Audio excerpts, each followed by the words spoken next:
Mes amis scorpions, bonjour et bienvenue sur la chaîne Tarot à merveille. Pour votre tirage général, ceux qui me découvrent, soyez les bienvenus. J'espère que vous allez bien. Il se passe deux choses en ce moment. Deux choses qui ne semblent avoir aucun lien entre elles, mais qui avancent l'une vers l'autre comme deux trains sur des rails convergents. D'un côté, il y a vous, de l'autre, il y a quelqu'un. Quelqu'un qui, en ce moment même, dans un endroit que vous ne pouvez pas voir, prépare quelque chose qui va directement affecter votre réalité financière. Et ni vous ni cette personne ne savez encore que vos chemins sont en train de se croiser. Je vais vous raconter les deux côtés de cette histoire. En parallèle, comme si je me tenais à un carrefour invisible, regardant dans les deux directions à la fois, et au fur et à mesure que les deux récits avancent, vous verrez les rails se rapprocher jusqu'au point de convergence, jusqu'au moment où tout bascule. Commençons par votre côté. Vous traversez une période étrange, pas catastrophique, pas euphorique, étrange. Il y a dans l'air autour de vous une sorte d'électricité contenue, comme la pression atmosphérique qui change avant un orage mais sans que le ciel ait encore bougé. Financièrement, les choses sont ce qu'elles sont. Peut être serrées, peut être stable, mais sans marge. Peut être meilleur qu'avant, mais avec cette sensation persistante que ce n'est pas encore ça, que le compte n'y est pas seulement sur le plan des chiffres, sur le plan du ressenti. Vous ne vous sentez pas encore en sécurité. Et cette absence de sécurité, vous la portez dans vos épaules, dans votre mâchoire serrée, dans cette habitude de vérifier votre solde bancaire un peu trop souvent. Mais quelque chose a changé récemment. Un glissement, à peine perceptible. Vous avez commencé, sans le décider consciemment, à lâcher un peu de contrôle. Pas beaucoup, juste assez pour que quelque chose bouge. Peut-être que vous avez cessé de calculer chaque centime avec la même anxiété. Peut-être que vous avez fait un achat pour vous-même sans le regretter immédiatement après. Peut-être que vous avez simplement arrêté pendant quelques minutes de penser à l'argent et dans ces quelques minutes de relâchement, un espace s'est créé, un espace minuscule, mais suffisant pour que quelque chose de nouveau s'y glisse. Cet espace est plus important que vous ne le croyez. Il est la condition de ce qui arrive. Maintenant, passons de l'autre côté. Il y a quelqu'un. Cette personne ne pense pas à vous en termes sentimentaux. Elle pense à vous en termes pratiques, concrets. Elle a vu quelque chose en vous, pas votre charme, pas votre personnalité, pas votre histoire. Quelque chose de plus spécifique, une compétence, un talent. Une manière de faire les choses qui lui a semblé évidente, utile, alignée, avec un besoin qu'elle porte. Ce besoin n'est pas encore formulé clairement dans son esprit, il est en gestation, comme un projet qu'on tourne et retourne avant de lui donner forme. Mais à chaque rotation, votre visage apparaît, votre nom revient, pas par hasard. Parce que quelque chose en elle sait que vous êtes la pièce qui manque à son puzzle. Cette personne ne vous a peut-être pas encore contacté, elle ne vous a peut-être pas encore parlé de ce qu'elle prépare, parce qu'elle-même n'en est qu'aux prémices, aux fondations. Elle pose les briques d'un projet, d'une initiative, d'une opportunité, et elle ne sait pas encore exactement comment vous y intégrerez, mais elle le sent, comme on sent qu'un ingrédient manque à une recette sans savoir encore lequel. Revenons à vous. Pendant que cette personne réfléchit, vous vivez votre quotidien. Et dans ce quotidien, des signaux arrivent. Pas des signaux spectaculaires, des signaux discrets, le genre de signaux que la plupart des gens ignorent parce qu'ils ne correspondent pas à l'idée qu'ils se font d'un signe du destin. Un rêve dans lequel l'argent apparaissait sous une forme inhabituelle. Pas des liasses de billets, plutôt un objet de valeur trouvé, un coffre ouvert, de l'eau claire abondante qui coulait sans fin. Les rêves ont leur propre langage pour parler de l'abondance, et ce langage est rarement littéral. Il y a aussi ces synchronicités financières qui se multiplient autour de vous. Le numéro qui revient, Le montant identique qui apparaît sur 2 factures sans lien entre elles, la conversation sur l'argent que vous surprenez exactement au moment où vous pensiez à votre propre situation. Ces répétitions ne sont pas des bugs dans la matrice de votre réalité, ce sont des rappels, des coups de coude de l'univers qui vous disent « reste attentif ». Quelque chose se trame. Et ces coups de coude deviennent plus fréquents à mesure que le moment de la convergence approche. Vous avez peut-être aussi remarqué que les obstacles financiers habituels se dissolvent avec une facilité inhabituelle, une dépense que vous redoutiez et qui s'avère moins élevée que prévu, un problème administratif qui se résout de lui-même, un paiement en retard qui arrive soudainement. Ces micro-résolutions ne sont pas des coïncidences heureuses, elles sont le signe que le terrain se prépare, que les broussailles sont déblayées pour que le chemin principal soit dégagé quand le moment viendra. Il y a aussi ces pensées qui vous traversent l'esprit aux moments les plus inattendus, des idées, des intuitions, des impulsions créatives que vous n'aviez pas eues depuis longtemps, l'envie soudaine de reprendre un ancien projet, de proposer quelque chose de nouveau à quelqu'un, de mettre en valeur un aspect de vous-même que vous aviez négligé parce que vous ne le considériez pas comme monnayable. Ces pensées ne sont pas aléatoires. Elles sont les fils que l'univers vous tend pour vous guider vers le point de convergence. Chaque fil tiré vous rapproche de la rencontre avec ce que cette personne prépare. De l'autre côté, les choses avancent aussi. Cette personne a franchi une étape. Elle a dépassé le stade de la réflexion vague pour entrer dans celui de la planification concrète. Elle a commencé à poser des actes, des recherches, des conversations avec d'autres personnes, des calculs. Et dans ces calculs, un espace vous est réservé, pas encore nommément, pas encore officiellement. Mais l'espace existe, comme une chaise vide autour d'une table dont tout le monde sait qu'elle attend quelqu'un sans savoir encore qui. Il y a quelque chose de fascinant dans la manière dont l'abondance se construit en coulisses. Elle ne surgit pas du néant, elle se tisse, fil après fil, connexion après connexion, décision après décision, et chaque fil est tiré par quelqu'un qui ne voit pas l'ensemble de la toile. Vous tirez vos fils de votre côté, cette personne tire les siens du sien. Et aucun des deux ne sait encore que ses fils convergent vers le même point. Si vous êtes ici guidé par votre intuition jusqu'à Tarot à merveille, c'est que votre fil vient de se tendre un peu plus. Vous êtes un pas plus proche, et chaque mot que vous entendez dans cette vidéo est un pas supplémentaire. Revenons à votre rapport à l'argent, parce que c'est ici que la préparation la plus importante se joue. Pas chez l'autre personne, chez vous. Vous avez une relation à l'argent qui ressemble à une danse avec quelqu'un en qui vous n'avez pas confiance. Vous vous approchez, puis vous reculez. Vous tendez la main, puis vous la retirez. Vous espérez, puis vous doutez. Cette danse épuisante est le produit d'années de conditionnement. On vous a appris, explicitement ou implicitement, que l'argent était dangereux, pas au sens physique, au sens moral, que le désirer était suspect, que l'avoir en abondance était réservé aux autres, aux chanceux, aux manipulateurs, à ceux qui ont des contacts, et que vous, avec votre honnêteté, votre simplicité, votre refus de jouer le jeu des apparences, vous étiez condamné à avoir juste assez, jamais trop, jamais le surplus qui permet de respirer. Décortiquons cette croyance parce qu'elle mérite d'être regardée en face.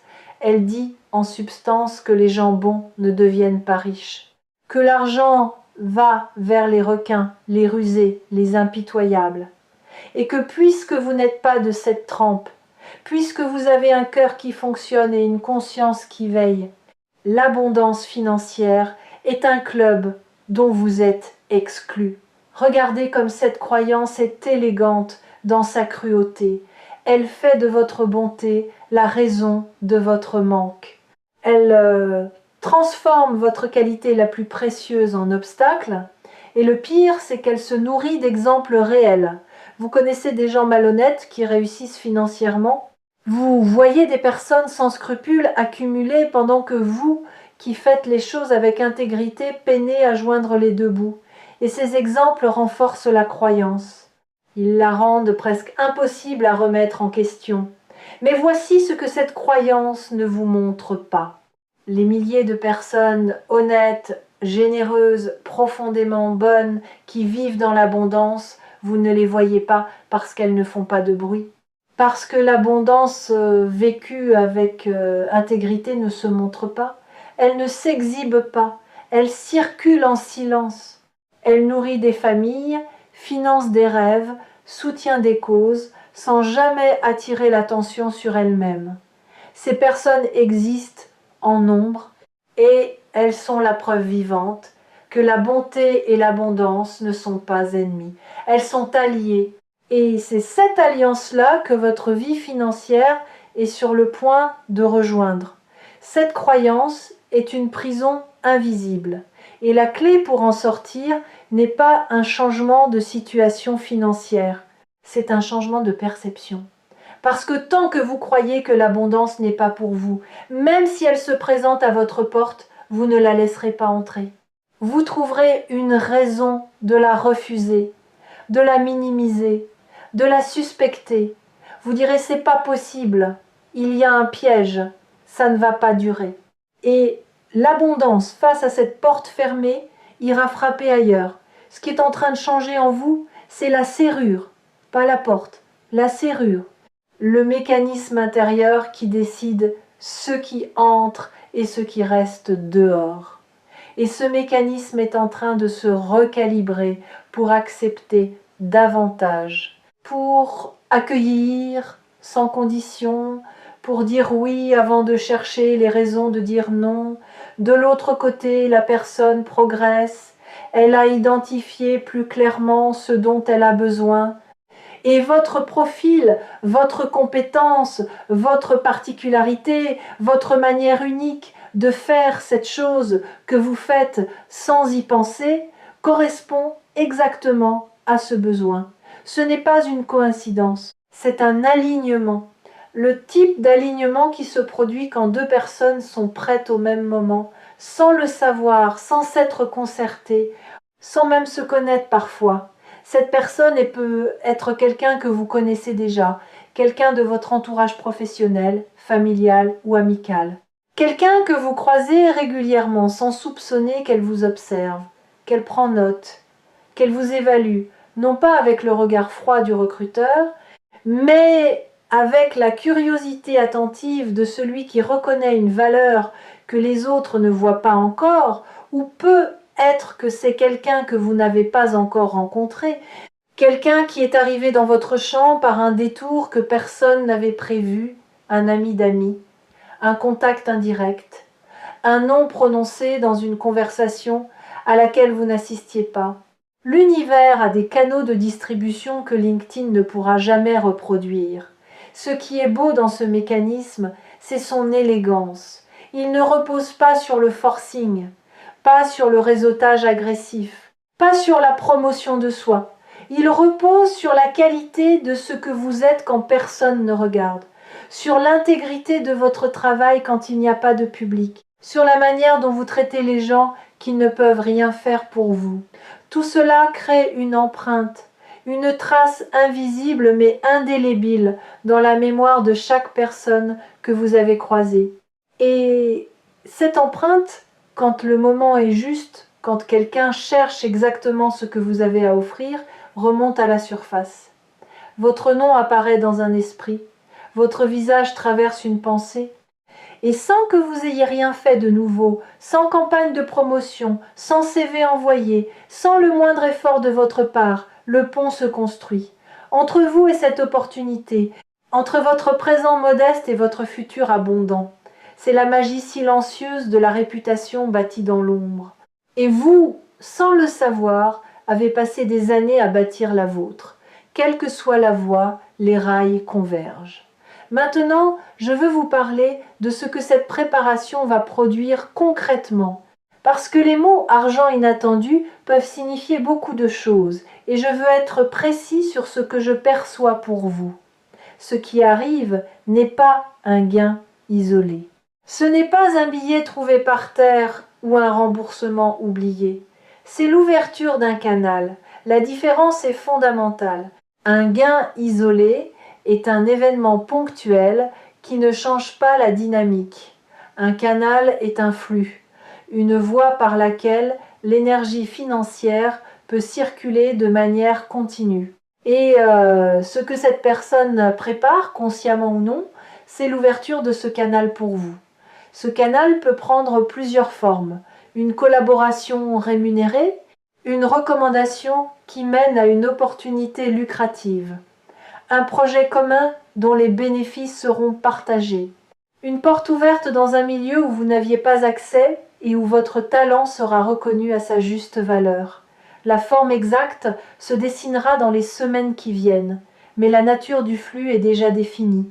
Il sera récurrent, pas explosif, puis silencieux, régulier, croissant. Comme une rivière qui gagne en débit au fur et à mesure que la fonte des neiges alimente sa source. Pensez à la différence que cela ferait dans votre vie. Pas un chèque unique qui vous donnerait un mois de répit avant de retomber dans l'anxiété. Un flux, une source qui continue de couler, qui vous permet de planifier au lieu de survivre, de choisir au lieu de subir, de dire oui aux choses qui vous nourrissent et non aux choses qui vous épuisent, parce que le non n'est plus un luxe réservé à ceux qui ont les moyens de refuser. C'est ça la vraie transformation financière. Ce n'est pas devenir riche au sens spectaculaire du terme, c'est atteindre le point où l'argent cesse d'être une source d'angoisse et devient un outil de liberté, où vous ne vous réveillez plus à 3 heures du matin en calculant mentalement ce que vous devez et ce que vous avez, où vous pouvez offrir un cadeau sans que votre estomac se noue, où vous pouvez dire « je t'invite » sans faire immédiatement l'inventaire mental de ce que cela va coûter. Cette liberté-là, elle n'a pas de prix.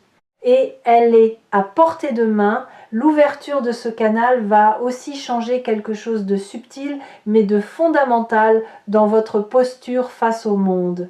Quand vous n'êtes plus en mode survie financière, votre énergie se libère pour d'autres choses, pour la créativité, pour les relations, pour la joie pure de vivre sans le filtre permanent de l'inquiétude.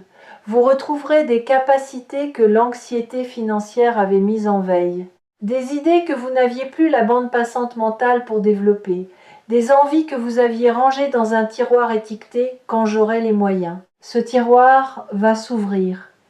Et ce qu'il contient est plus riche que n'importe quel chiffre sur un relevé bancaire. Il y a une condition à ce flux, une seule. Et cette condition dépend entièrement de vous. La condition est l'acceptation de votre propre valeur. Tant que vous sous-estimez ce que vous apportez, les autres le sous-estimeront aussi. Tant que vous travaillez pour des miettes en vous disant que c'est mieux que rien, l'univers vous enverra des miettes. Parce que l'univers ne vous donne pas ce que vous méritez. Il vous donne ce que vous acceptez.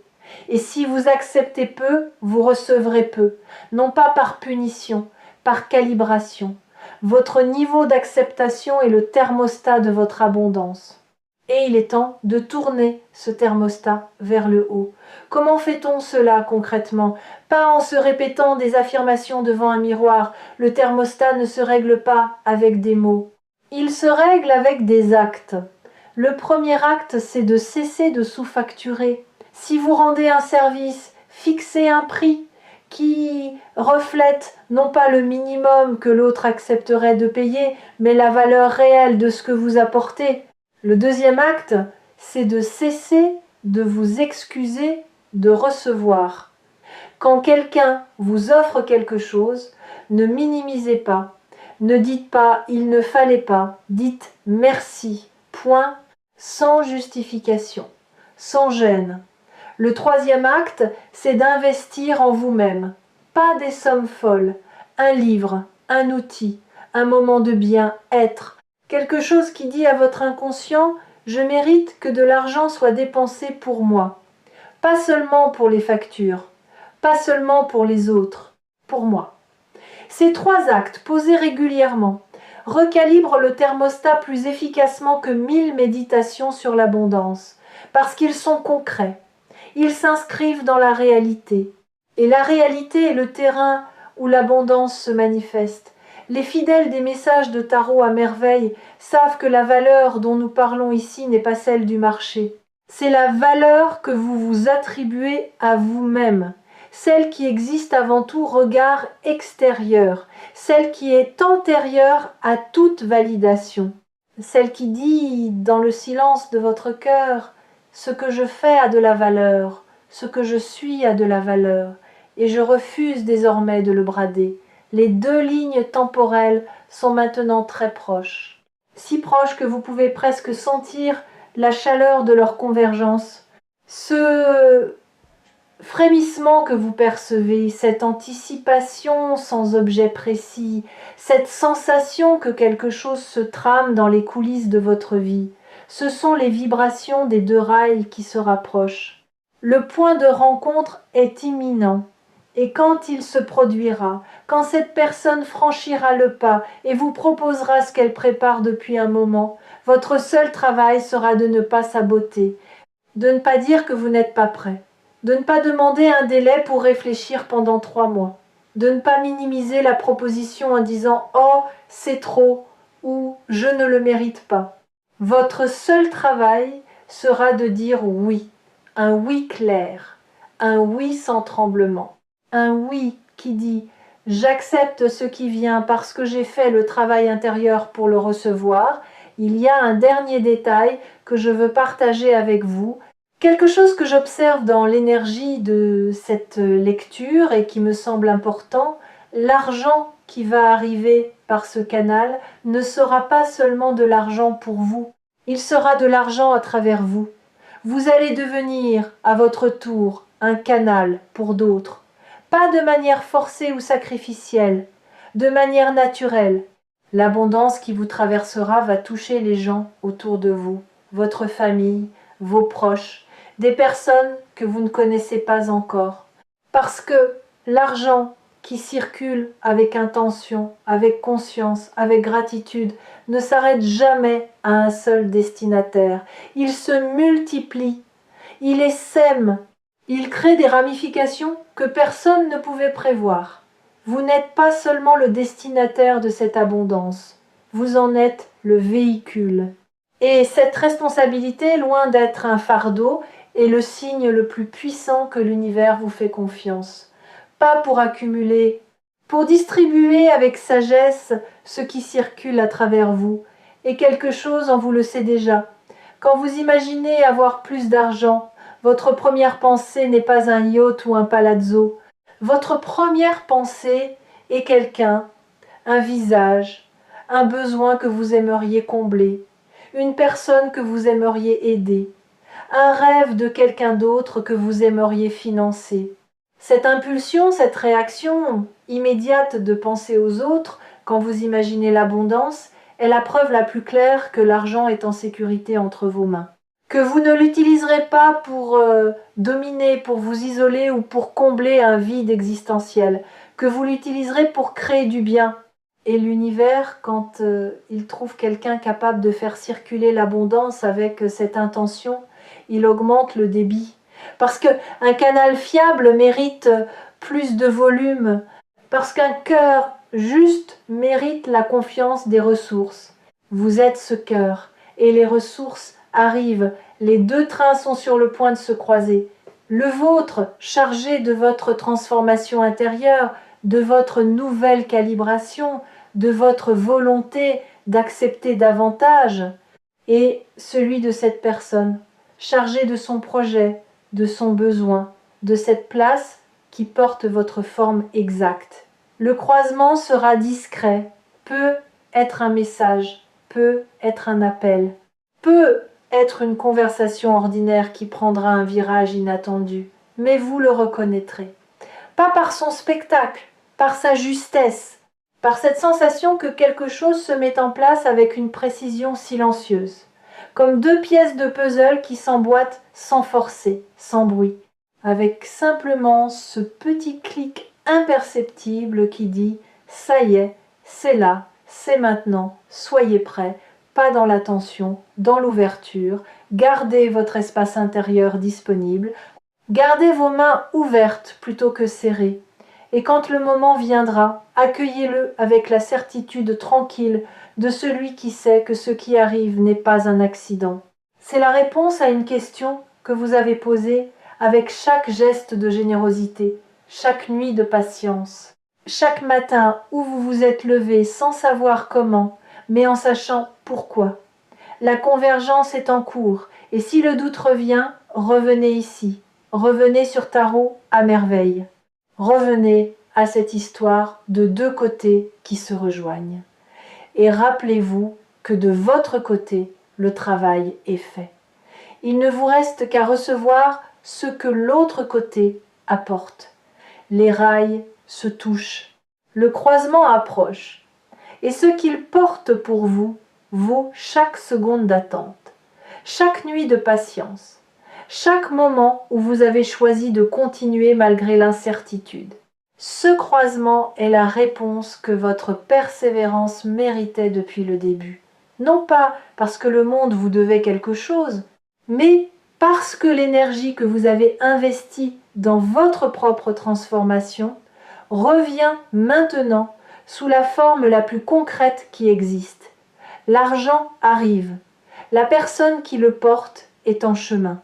Et vous, de votre côté, êtes enfin prêt à ouvrir la porte grand, sans hésitation, sans regarder en arrière,